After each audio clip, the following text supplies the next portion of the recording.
What's shaking, cats and kittens? I'm Rob Lee from Getting to the Truth in This Art. And this podcast is brought to you by our presenting sponsor, Bazaar. Bazaar is a gift shop for those seeking the strange and unusual. Got morbid curiosity? Got an interest in natural history? Bazaar's got you covered. Bazaar specializes in antique medical equipment, jewelry, prints, funerary antiques, and many other morbid gifts. The inventory is ever-changing. I'm wearing a great death's head moth pin, and I'm enjoying this hand-poured candle called Overgrown Cemetery. It's great. It has the studio smelling awesome. Head on over to 3534 Chestnut Avenue in Baltimore, it's in that Hamden neighborhood, and see what they got to offer at Bazaar. Tell them Rob Lee sent you. Welcome to Getting to the Truth in This Art. I am your host, Rob Lee. And my next guest is a model, artist, music promoter. We have Mac Minnie on the podcast. Welcome to the podcast. Hi, thanks for having me. So I came across you through a few different people that have been on. Like I started following your account and saw you had some interesting things going on there. And then I saw I think I saw you tagged in a few posts from Easy Jackson, who was I think second or third guest on this podcast. So I was like, all right, if Easy's rocking, let me see what's good. So from there, could you describe your work and what you do and what you're all about? Yes. So I am a model. I am an alternative model. I am an artist. I work on music. I write. I work on filming. And, I also promote lots of art. I love music and I love art. It's been a very big proponent of my life for a very long time. I think that's important. Like if it's something that's a passion of yours, that's a proponent of your life, a part of your life, and if you're able to kind of get into that spot where you can promote and maybe kind of help some people move in a certain direction and get certain eyes and ears on their product, I think that's really cool and that really helps out. Yes. So the promotion part actually began before anything else. I would say when I was 18, I met a very eclectic, eccentric type of promoter in Baltimore. I actually worked with a couple different promotion teams in the EDM community. Mm-hmm. And one of them was one of my good friends, Michael Morstein. And I helped promote and support and push artists that were on the bills of his events, Prism events.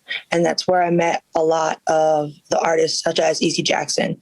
So again, I met a lot of the people that I'd promote, most of them when I was 18. I'm 26 now. Oh, wow. So you've been in it for getting close to a decade. So it's not like you're new at this. Like I'm dabbling in promotion. It's like, no, I've done this. No, I've done that.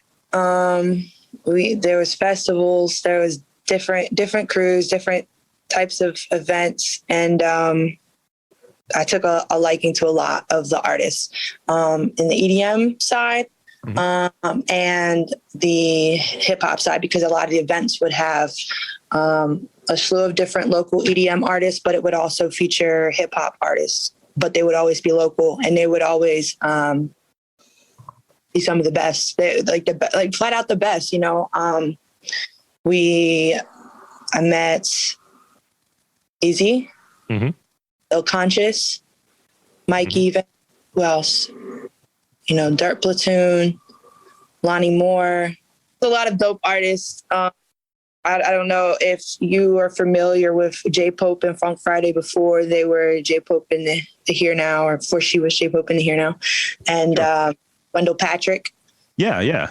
His an interview I did with him is coming up very soon because I've tried to keep my ears to everything that's going on, and having people when someone says that they have an interesting story or have multiple things going on, so suddenly my ears get bigger. It's like, oh, I can hear you. I can hear what's going on. And you had some interesting things that were going on. You're so I read that you're a retired U.S. Air Force vet.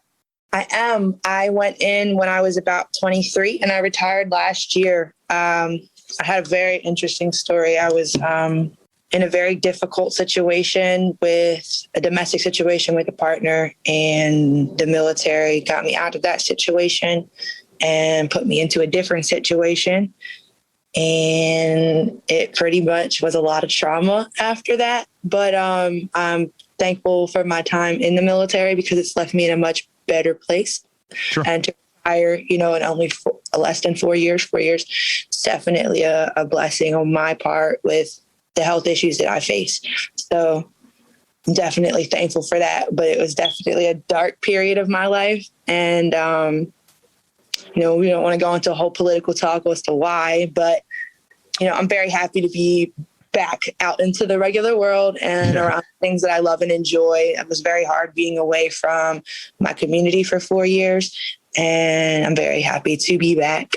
And so when I got actually around the end of my military careers, when I started modeling, specifically in alternative modeling, it was very profitable for me.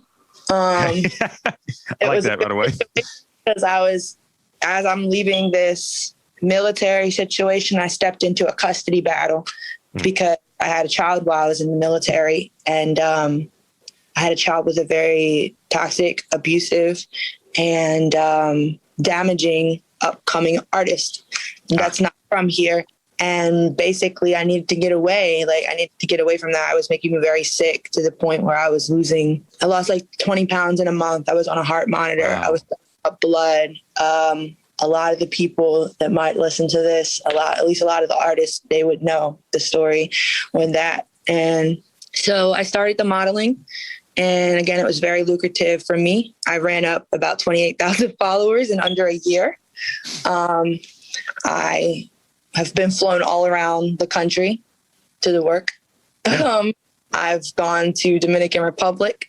I've gone to New York, Boston, Dallas, Texas a few times, Chicago a few times, Tampa Bay, Colorado, Denver twice, actually, Indianapolis, Minneapolis, Philadelphia. So speak on that a little bit. I want to hear, what does that look like when it comes to that kind of traveling schedule? That's something that has me really curious. Because I'm 100%, or at least I've lost 8 pages in a year as an alternative model. I was pretty much targeted, and we don't go there, targeted by other people in the community, targeted by some people will probably say incels, but I'm going to stick with people in the community because I ran up, again, a lot of followers in a very short time. It was going at over 1,000 per week at one point for a 9-week streak. And that type of attention can get other women a little bit jealous.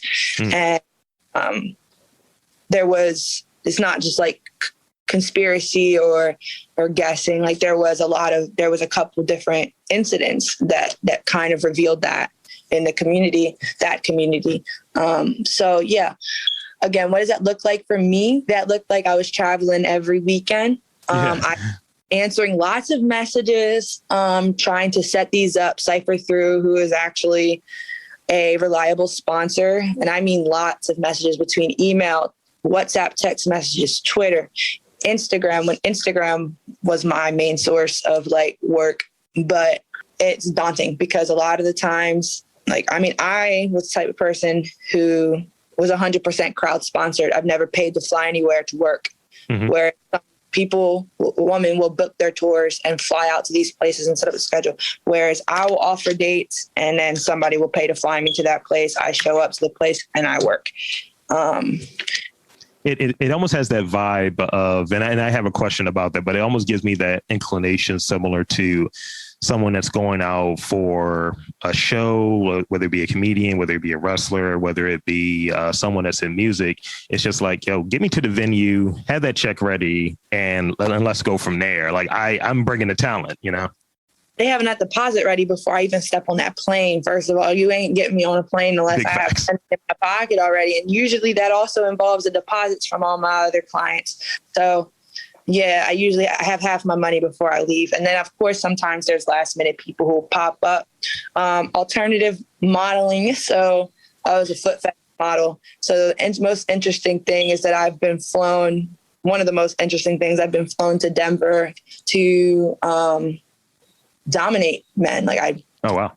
Yeah, I spent an hour and 45 minutes kicking a guy in the nuts. for people pay and they pay basically for their ticket. Yeah. And there's a show. And it's a very interesting show. And, you know, my big thing was never any nudity. Yeah. And my safety. Absolutely. And having fun. And I would usually use these opportunities to promote music.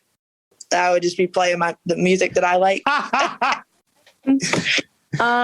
That's great, actually. It's just like, yeah, while I kick this dude in the nuts for like the next 15, 20 minutes, here's my EP. Not my EP. Like, here's the best local hip hop I got. Like, here's the shit you want to hear. Like, right. What you need to hear, what I think you need to hear. Or it would be, of course, The Weeknd, who I love, which so falls into because he's an artist. But I feel like you sent a response over like, look, these feats ain't touching anything until I get that deposit. Facts.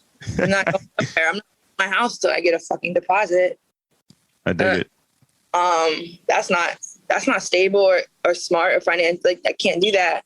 I wouldn't recommend anybody to do that, to put themselves in a situation where they could get stranded somewhere and not get back, or to put themselves in a situation where they're losing time with their family and they're not getting paid, and they may or may not even be getting a lot of exposure. Like, there's some of these flights I go on where I don't have a sold out day of meet and greets. I don't have, you know, what I would say as a successful weekend.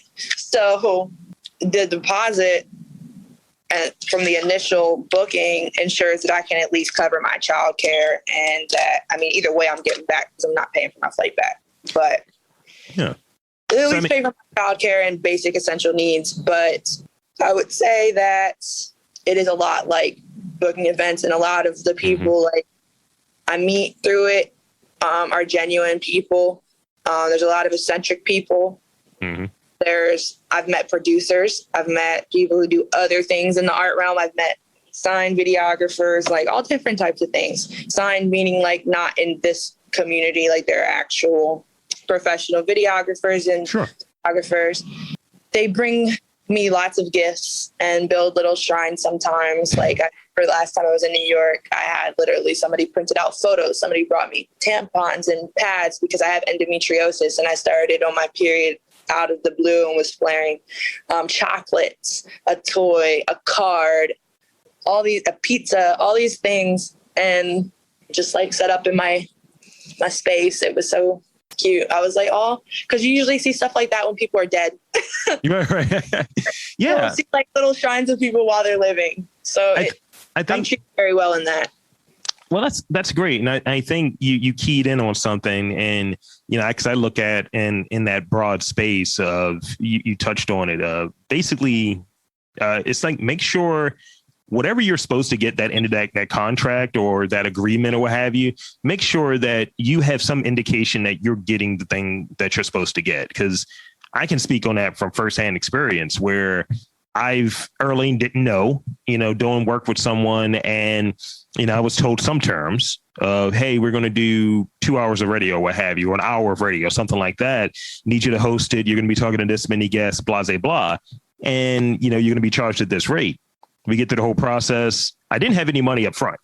So right there, I broke your first rule. You're putting risk on yourself. Like, you put a risk and hardship there, because, and I understand, like, I understand the need to but yes, you put yourself in a vulnerable situation there. You kind of put in the mercy of the promoter or whoever was paying you. So in that vulnerable spot, like, you know, once it came down to, okay, here's your money. And it reminded me really a lot of like independent wrestling or promotions, because notoriously, and the same thing with like music promoters, not as much now because people are more, I would imagine not as much now because people are lawyered up more often than not. But if you're at a certain stage where you don't have a lawyer, you're at that person's kind of will. So, you know, we wrap everything up. I've done everything I'm supposed to done, actually went above and beyond. And then suddenly I only got a third of what I'm supposed to give you, bro. And I was like, huh. And instead of me, you know, getting really tight about it, I was just like, all right, when it comes to money and things like that, it's like, this has taught me a lesson. So and I think what you described earlier is essentially that lesson. You knew that going into this type of work and being in that alternative model space. Yes. Yes, I did. So let's talk about artists a little bit. So what do you look for? What traits do you look for in an artist that you want to work with? Because you touched on local artists, you touched on the EDM, hip hop, but what traits are you looking for an artist that you want to invest and spend your time with? Because obviously, time is a thing. You're wearing many hats, so time is a thing for you. So what do you look for that's like, this artist is going to be worth my time and worth my while? Damn, there's a lot of things. Right now, the thing I'm looking at is integrity. Right now, the thing I'm looking at is integrity because I'm not just working with other models right now. So like if I'm working with other models, I'm obviously looking at the aesthetic of how we're going to work together. And then also a big portion is who you are. Like if I can even be around you, if I can associate with the things you're associating with, depending, like I'm not going to work with somebody who doesn't believe that Black Lives Matter. Like there's one thing. I'm not in the other community. I'm not going to work with people who do things such as race play. Then when you're talking about photographers, now, if you're a photographer, I'm looking at your integrity hard. I'm looking at your work too, but definitely your integrity, because there's a lot of predators. And then there's also just a lot of people who don't value their models at all as the face of their art, like the face of what they're going to be putting out, the product. Like when you are the product, it's not a picture of a treat. It's not a picture of some food. It's not a picture of a product. It's a picture of a person. And you're essentially using their livelihood to advance also like your brand. So you're merging. It's a collaboration. It's not, it gets a lot sometimes to feel like a product. And it's like, so I try to work with people who have integrity and come from a collaborative standpoint and are considerate. That's a big thing. And then for music, really, I'm just looking at people who are good at their craft, fit the sound range that I'm looking for. I mean, the type of music that I like and the type of music that I'm featuring on is a lot different. Two very different things. So speak on that a little bit. The type of music you like, how does it differ from the type of music that you like versus what you're featured on? Well, I've built a brand as a model and as a specifically an alternative and fetish model. So, fetish rap.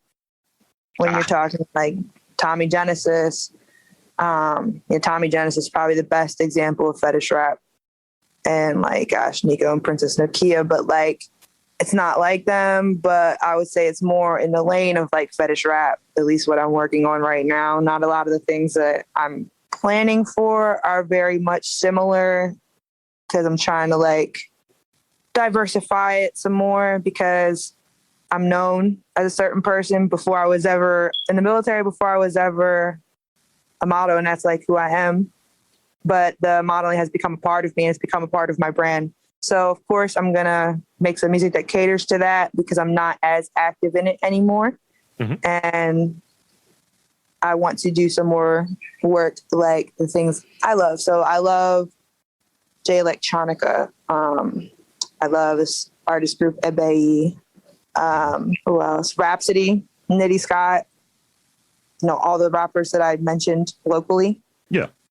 Yeah, I don't think that my music is a lot like theirs, but because they're not like fetish models, but But you rap on what you know, and part of what you know, but also what falls in line with the brand. Because in looking over it, like you come off as a person that has from the beginning of this conversation and following on social media, and it's deeper than that, obviously, but you come off as a person that wears many hats, and in that it's like, how do these things connect? So to hear that you're doing like fetish, like rap or what have you, that makes sense when you're in that space of being an alternative model. So out of having all of those different hats, what would you say if you were to rank them, or if you were to put them in like classify them, what would be your truest passion? What's that number one that is like, regardless, that's my number one. That's my baby. That's the thing that I'm always doing. It's it's always the art, but I've naturally always been inclined to spiritual things. So a lot of the conscious rap and spiritual living, I've always been a very spiritual person. And I believe in balance. So there's a great bit of balance in the two things, and the worlds that I live in, or something is always balancing another thing. But the thing that I've always fallen back on is my spirituality. And I think that will come to the forefront more in the end or later, like just in the natural evolution. Like if I were to paint a picture or go chapter by chapter, I think bringing that to the forefront will come last, because essentially I start there and I end there. But there's many things in the journey along the way, and I think that they're all important. But if I had to like cut everything, I would always keep my spirituality. I respect that. Because I live a magical life with or without any of these things. I like that. Living a magical life is a mystical life, some might say. It's mystical and it's magical, and practicum is definitely mystical. And then experiencing just magic and the universe is just it. That just is. You don't have to evoke or conjure or set anything up to see that. You just see it and experience it, and it's a beautiful part of life. So I got a few more questions before we wrap up here. Which part of, and you can put it in one particular area or just overall, because again, I think you're more of a brand than any one particular thing, one particular creative expression. What part of the creative process do you enjoy most, and what do you enjoy least, and why? When I get the idea, when I conceive the idea, when I have the space and the time and the environment at this point, because I have tons of ideas I haven't worked on yet, but then I have like ideas that are birthing, like they're coming in. And when I get the idea and I'm like, oh shit, and then it clicks, like who I can do this with, or how is this going to work? Like, is this going to work? And then my least favorite part is thinking about the release of it, like posting it or sharing it, and then the like doing of it, because it's like, I mean, I have a music video coming up and it got postponed, but there was a lot of like stuff, like finding the outfits and figuring out what I wanted to do, and just knowing it had to be done. I had pressure at first because it had to be done in a certain amount of time, and now it doesn't. So now I have all this time, but so the process leading up to it, like getting everything ready to do it. And then after the doing it part is fun, but the releasing it, I get so much anxiety behind releasing it. And with some of the things that are coming up, like not the music, but some of the shoots that I have planned are definitely going to give me a lot of anxiety before I put them out. A lot of the times I was afraid, like, oh, am I showing too much skin? Am I going to lose another Instagram? Is this going to get me kicked off of Facebook? Is this going to do this? Is this going to do that? Now I'm like, okay, I have to really look at like the community guidelines. Like, is this going to be crossing too many lines? Is this going to be too hard for society to look at? Is this like, I mean, when you look at art, there's people who've literally cut off their ears. There's all type of like nudity in art throughout history. There's a lot of controversy in art. Like if art doesn't compel people to think, then what really is it? So like, I feel like there's a lot of censorship on me specifically, because of how I've come to be. Like the fetish modeling was not a help. And because spiritually being a very outspoken and non-traditional, and I don't want to just say eccentric, but like, I mean, for example, last night I got put in Facebook jail because I posted really cute pictures of lambs and goats. And, you know, it was just like, how can you eat this? And surprisingly, like 2 people just said something like neutral, and then like 20 people came on there and they're just like basically saying how they would eat them. And I'm not a vegetarian, I'm not a vegan, but they're like babies. So obviously I think they're cute, and I posted that. So I found a lot of like inconsideration from my peer group, really. Like, I'm like, okay, clearly y'all can't read the room, because this is not a post about how you want to eat your lamb or goat. Like, so y'all are inconsiderate. And I'm just like, okay, so they're asking me how soon is it? How long is a life live long enough before they die? And I'm like, how long should your child live before it dies? Yeah. It's a baby. Like, why are we having that conversation? I'm not saying like you're a monster for eating meat. I'm just saying they're babies. And like, I'm taking this space to say that. So for all y'all to come on here and just like talk about how you're going to like slaughter these babies, it's like, okay, well, if these were my babies and I came up to your door, and you want, like, these are my pet baby goats and baby lambs, and I came to your door and you tried to like kill my goat, I'm just saying like you might end up getting fed to pigs, like, because that's just a natural way of things. Like, how long was it for your life that needed to be lived? No, but that's a legit thing. Like, I think what you're touching on is a thing that I've noticed when you're doing something, and you kind of talked about it a little bit earlier too.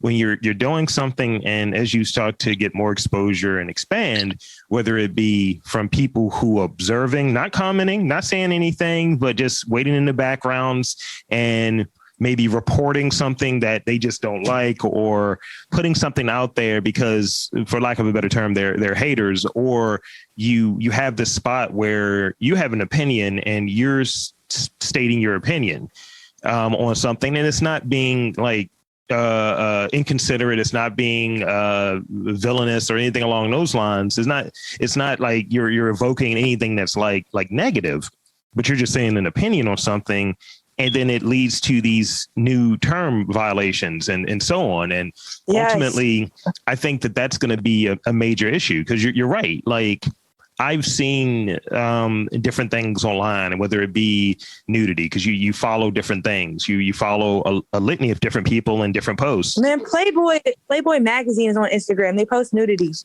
There's there's these men-owned companies and male pages that have naked women all over them, and they stay. Well, and then there's women who are empowered by their own body, and they get taken off like easily. Well, yes.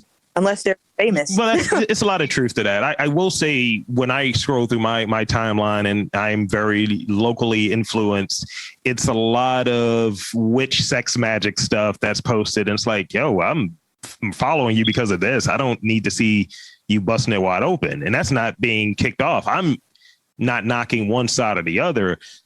My point ultimately is there's a fair amount of inconsistency there as to what the rules are. So someone is like looking at this and say, okay, these are the terms and conditions expressed that I'm consenting to. All right, I'm going to do things within this. And then suddenly 1 month later, we got an update. Now you're violating these terms. And then you start losing, or for someone that, as you touched on earlier, that for you to do a lot of your work, it's being sponsored travel. So sponsored travel means, I would imagine, more people coming to contact with your content and coming to contact with you as a person on whatever the platform is. So if they're trimming that down, if they're blocking you, putting you in jail and all of that different stuff, then that's stopping your bread. Throwing whole pages away, throwing 28,000 followers, 28.8 thousand followers away, throwing 10.7 thousand followers away. Like, these are things that are racked up in just a couple months of time, but it still takes work. Yeah. And it also takes all the work down, taking all of the verifications that you may have put into place down. And then they have these weird rules, because, like, you know, as a podcaster and so on, I know that they have these different things, because when you start seeing like sponsorships, right? Like, you'll see podcasts that are, this is a Spotify official podcast. So using that, right, you would imagine that if Spotify has a Spotify podcast, wouldn't they put them in the front instead of like some independent podcaster? And you have to be either very successful, have a really large fan base or something, but independent podcasters get pushed down. But not long ago, it was a fair playing ground. So ultimately, I think a lot of these different things that us as the users, whether it be you're putting out there, whatever your content is, you're helping driving it and getting it popular, and then they're turning on you. And then you start losing things that are your livelihood. You start losing things that are giving you that esteem as a creator or a person adjacent to creators. And it's really weird. It's really weird, and it can be very damaging. Like, I don't know. I don't know a lot of people who lost 8 pages in 1 year. That's a lot. I know about one other model who maybe lost a lot like that, but they've been in it way longer. That's the other thing. Like, in under a year to lose 8 pages is the real hatred. Do you feel like you've been stepped on? That's a terrible joke. I'm sorry. I feel like I've been targeted. Yeah. I feel like I've been hazed, harassed. I feel like I can turn around now and I can see a lot of my content still being sold on mail pages and still being featured on these pages, whether I'm tagged or not. And I'm like, that is bullshit. Like, I can't eat off of me, but all these people can. That's not okay. Like, that's a real problem that makes me very upset. And when I get upset, that doesn't necessarily equate to let's have a talk. So,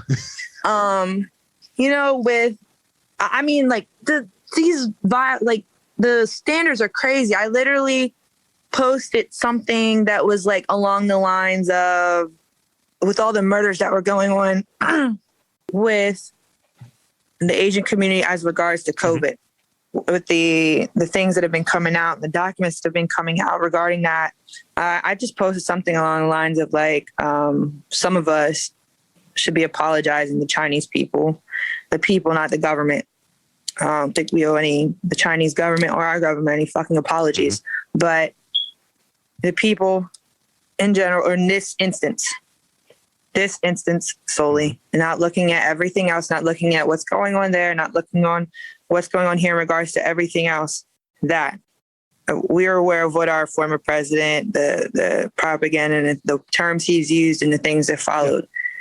And, it got pinned for hate speech. And I was like, what? Yeah.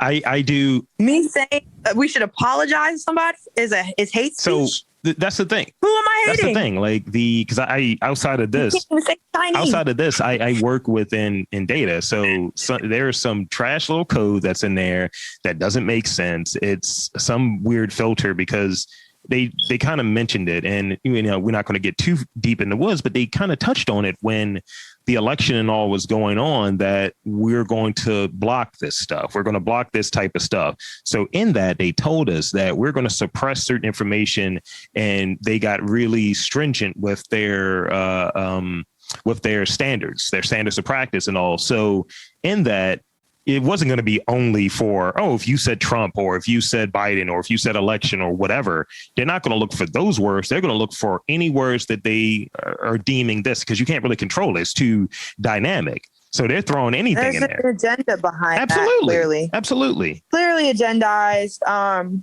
it's very sickening. I posted a photo shoot that we did, and we did the photo shoot the day that they announced that Biden won. They flagged me. And they said that you are spreading misinformation. And I was like, I was there. What? Yes. Because I said this was the day that Biden won the election. I was like, this is not like the day before. This was like announced, validated, the whole thing. And I was like, the post is not even about that. And sometimes you want to break the algorithm to see if this is just bullshit. You guys have found a word, and then you decided to act based off of a keyword. How far do you think this goes in our society before people no longer tolerate or accept it? I think for a lot of these things, I think someone that's really, really, really big, that has a lot of influence, has to just say, yo, we're not using this. We're not going to do this. I think.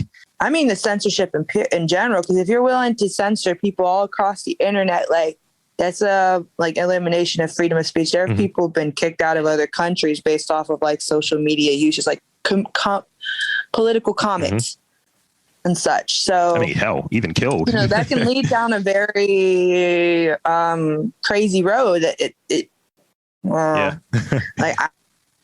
Especially for the expressive people, that can really do a lot mentally and trigger a lot. And I just don't know where that goes. And I think. In evolutionary or revolutionary sense, but doesn't look very good. No, but I think what you're touching on is maybe a topic for another day. But I think what you're touching on is this convergence between being a creative, being someone that's expressive and things like that, but using social media, especially in the last year, we've had to do a lot more usage, and there's a lot more ads and a lot more whatever for them to make big bucks, right? And we're having more parameters. And I would imagine, like you said, 8 pages in a year. So I would imagine most of them were during the pandemic, and you're like, yo, this is literally my livelihood, that willy nilly, you're like, yeah, we're going to put this away. Like at one point, to do ads for my podcast, they wouldn't let me pay them. They said I violated something. They wouldn't let me do ads. So I'm like, here's money. Wow. Can you promote this episode? Outside of this podcast, I do a movie review podcast and I do a comedy podcast, comedy and news. And I was like, yo, I've spent a couple $1,000s with you for ads. Yeah, this is our final decision. Cool. I don't care. I don't have to pay you. And it's just, it's things that don't really work. So last question I have for you before we get into shameless plugs and all of that good stuff is, this podcast obviously is about artists, entrepreneurs, and tastemakers in and around Baltimore. So whenever I speak to any guests, I want to get their viewpoint on what they think Baltimore is about and describe Baltimore, and just give them what is Baltimore from your vantage point? Baltimore is one of the most inspiring places. It is full of so much diversity. There's an abundance of local artists who are local to here, that literally are probably some of the best in the world. We're talking about our Wendell Patricks. We're talking about, Ill Conscious in his lane. Mm-hmm. We're talking about Black Chakra. You're looking at some of the best in the world. And most people don't think of that when they think of Baltimore, and they should. They really should. Like, they should start thinking of Baltimore from outside, from traveling all around the world, from traveling in the military, from being in the military and being in these different types of cultures. I know how my city is seen from the outside, and I'm gonna be honest, I don't fucking like it, and I hate it. I hate how the outside world has projected onto our city. Mm-hmm. I hate how the media has portrayed our city. I hate how our media in this city portrays our city, and that light isn't shed on the things that are very beautiful and the things that hold the city together like glue, the things that keep people alive. And it's our art. It's our art community is our biggest strength. Mm-hmm. And the artist. There's a lot of soul. I mean, there's like every genre you can think of. We have an amazing hip hop community. There's a amazing EDM community. There's the metal scene. There's a lot of different art communities. You got the art schools and all type of people traveling here to do art and learn art. So you have Micah, mm-hmm. and then again, an overwhelming amount, like a melting pot of local artists who are from here and cultivated here. And then even people, again, that came from here and got famous somewhere else. But it's just beautiful. And I think that our city should be known specifically for its art. Well, thank you. That sounds good. And thank you for sharing that. All right. So that's all of my questions, but I want to give you the opportunity to tell people where to find you. Where's your social media, all of that good stuff. And this has been great. This has been eye-opening. You can find me on Instagram at Mac, MACC MINNI, Mac Minnie. You can always hashtag Mystic Minnie, hashtag Charm City Minnie. I'm on Facebook as Amanda Elizabeth. Yeah, that's how you can find me. YouTube as well, Minnie Soles. So thank you. Thank you, Mac Minnie, for being on the podcast, and I'll do my sign off. So for Mac Minnie, I'm Rob Lee, saying that there's art in and around Baltimore. You just got to look for it.